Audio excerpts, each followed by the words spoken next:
শ্যামকানু মহন্ত, সন্দীপন গাৰ্গ, সিদ্ধাৰ্থ শৰ্মা, শেখৰ গোস্বামী আৰু তেওঁৰ দেহাৰক্ষী আৰু অমৃত প্ৰভা যদি এওঁলোক নিৰ্দোষী, যদি মহামান্য আদালতে এওঁলোকক বেইল দিয়ে বা যদি মহামান্য আদালতে এওঁলোকক একিউটেল বা নিৰ্দোষী হিচাপে তেওঁলোকক যদি কয়, তেনেহ'লে প্ৰকৃত দোষীজন কোন?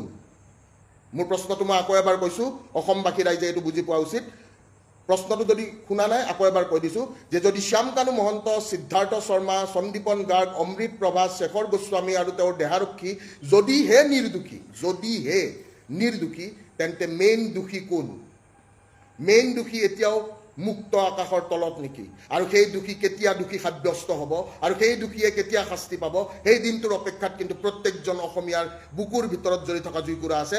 যিকুৰা জুই যোনদিনাখন বহুত ডাঙৰকৈ জ্বলিব, সিদিনাখন কিন্তু এটাই কথা যে কি, জুবিন দাৰ ন্যায়ৰ বাবে স্বতঃস্ফূৰ্তভাৱে আমি যেনেকৈ গৈছিলোঁ, সেই স্বতঃস্ফূৰ্তভাৱে আমি সকলোৱে আকৌ এবাৰ ঘৰত বহি কম যে ক্যা বলতে জনতা, ৰজা তুমি লেংটা।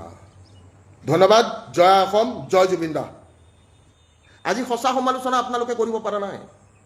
আপোনালোকে অকল কি ধেমালি চলি আছে। মই এটা বিনম্ৰ অনুৰোধ কৰি সকলোকে ক'বলৈ বিচাৰিম যে অসম পুলিচলৈ এটা মোৰ আহ্বান থাকিল, ক'ৰবাত নহয় ক'ৰবাত যদি অসম পুলিচৰ কিবা নহয় কিবা সৰু, সেইকেইদিন দৌৰা দৌৰিত যদি সৰু এটা লুপ হোলৰ বাবে শ্যামকানু মহন্তৰ যদি বেংক একাউণ্টটো ডিফ্ৰিজ হৈছে, তেনেহ'লে আপোনালোকৰ হাতত এতিয়াও আমাৰ কনষ্টিটিউশ্যন, আমাৰ সাংবিধানিক, আমাৰ আইনসংগত এতিয়াও দুটা ধাৰা আছে। ধাৰা দুটা মই কৈ দিছোঁ, BNSS 106, BNSS 107। আপোনালোকে আকৌ সেই একাউণ্টটো ফ্ৰিজ কৰি দিব পাৰে আৰু সেই একাউণ্টটো আপোনালোকে ফ্ৰিজ কৰি অসমবাসী ৰাইজক অকণমান সকাহ দিয়ক। আজি বহুতে ভাবিছে, আজি বহুতে চিন্তা কৰিছে, জুবিন দাই ন্যায় পাবনে? বহুতৰ মাথাত সেইটো প্ৰশ্ন, দিনে ৰাতি দিনে নিশাই এটা প্ৰশ্ন। আজি হস্পিটালৰ বেডত বহিও মোৰ এটা চিন্তা, দাদাই ন্যায় পাবনে? দাদাই সঁচাকৈ ন্যায় পাবনে? দাদা ইলেকশ্যনৰ এজেণ্ডা নেকি? জুবিন গাৰ্গৰ হত্যা ইলেকশ্যনৰ এজেণ্ডা নেকি?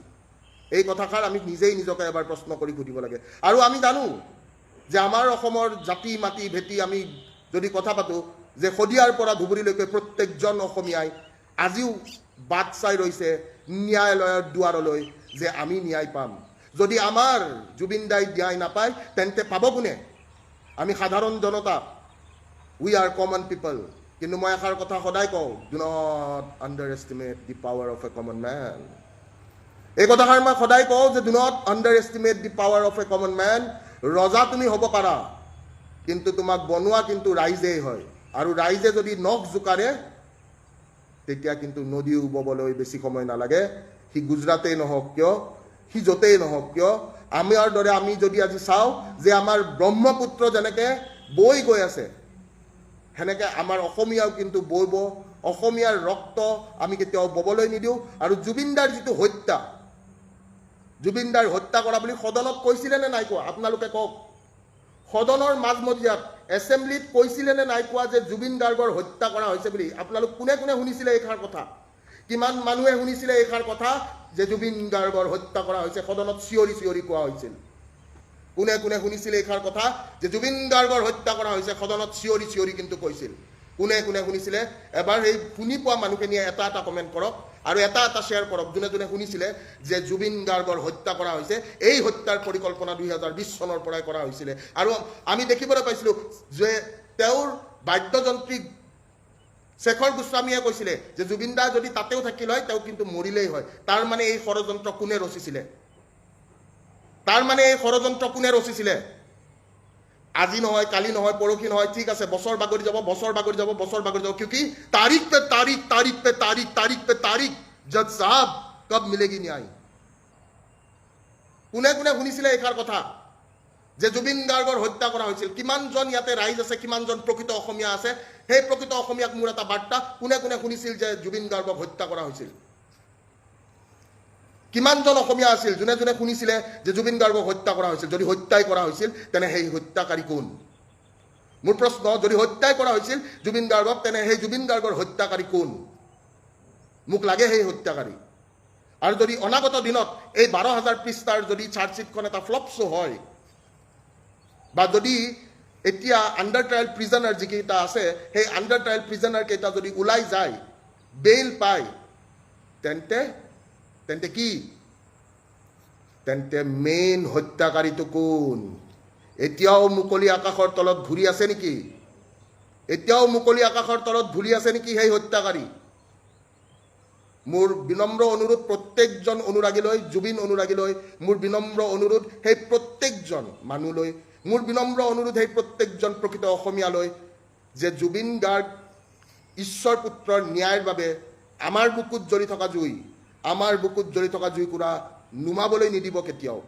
আমাৰ বুকুৰ ভিতৰত জিকাৰ জুই জ্বলি আছে, আমাৰ বুকুৰ ভিতৰত এতিয়াও জুবিনদাৰ গান শুনিলে যেনেকৈ অশ্ৰু নিগৰে।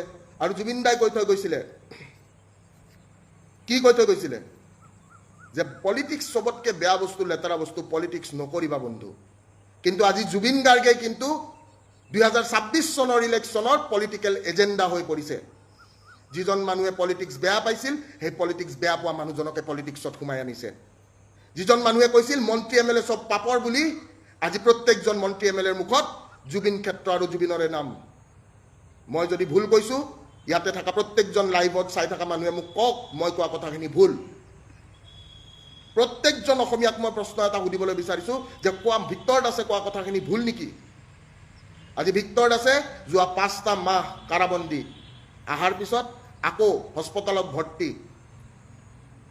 আজি কিমানটা অসমীয়াৰ বুকুত দম আছে ইয়াতে কমেণ্টত লিখি দিবৰ কাৰণে যে এইবাৰৰ পলিটিকেল এজেণ্ডা বা এইবাৰৰ পলিটিক্স, এইবাৰৰ ৰাজনীতিৰ পলিটিকেল এজেণ্ডা অকল বেলেগ একো নহয়, জুবিন গাৰ্গক বনাইছে, বাকী একো নাই।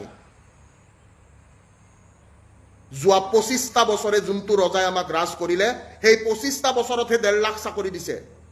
যোৱা 25টা বছৰে যোনটো ৰজাই আমাক ৰাজ কৰিলে, সেই ৰাজ কৰা 25টা বছৰে ৰজাটোৱে আমাক আজিৰ ডেটত ফ্লাইঅভাৰ দিছে, তাকো আমাৰ পইচা দি দিছে, ঘৰৰ পইচা দি দিয়া নাই।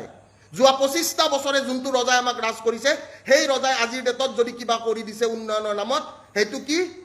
সেইটো আমাৰ পইচাৰে দিছে বা বেংকত ধাৰ লোৱা পইচাৰে দিছে। মই সকলোকে এটা কথা ক'বলৈ আহ্বান জনাম, প্ৰত্যেক জুবিন অনুৰাগীক এটা আহ্বান জনাম, আজিৰ ছেশ্যনটো আপোনালোকে শ্বেয়াৰ কৰিব, আজিৰ ছেশ্যনটো আপোনালোকে ভালকৈ গুৰুত্ব দিব। আৰু মোৰ প্ৰশ্নকেইটা যদি মিছা হয় তেনেহ'লে মোৰ প্ৰশ্নকেইটা নুসুধিব। মোৰ প্ৰশ্নটো হৈছে, আকৌ এবাৰ কৈছোঁ যে আমাৰ অসম পুলিচলৈ মোৰ বিনম্ৰ অনুৰোধ, যদি কিবা লুপ হোলৰ কাৰণে শ্যাম কানু মহন্ত ডাঙৰীয়াৰ যদি বেংক একাউণ্ট খুলি দিবলগীয়া হৈছে, তেনেহ'লে BNSS 106 আৰু 107 দি আকৌ সেইটো তেওঁলোকৰ ফ্ৰিজিং কৰি দিয়াটো উচিত। কাৰণ এইটো আপোনালোকে ভাবক, যদি কাৰোবাৰ বেংক একাউণ্টেই খুলি দিছে, সেই বস্তুটোতো পইচা পাব, পইচা পালেতো কেছ খেলিব সুবিধা হ'বই।